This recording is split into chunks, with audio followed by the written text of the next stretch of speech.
कौन है कि अल्लाह को कर्ज हसना दे कि वो उसके बदले उसको कई गुना ज्यादा देगा, और अल्लाह ही रोजी को तंग करता और वही उसे कुशादा करता है, और तुम उसी की तरफ लौट कर जाओगे।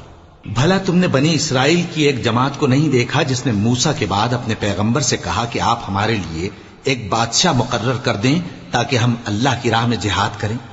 पैगंबर ने कहा कि अगर तुमको जिहाद का हुक्म दिया जाए तो ऐसा तो नहीं कि लड़ने से पहलू ते ही करो। वो कहने लगे कि हम अल्लाह की राह में क्यों ना लड़ेंगे जबकि हम वतन से खारिज और बाल बच्चों से जुदा कर दिए गए। फिर जब उनको जिहाद का हुक्म दिया गया तो चंद अशखास के सिवा सब फिर गए।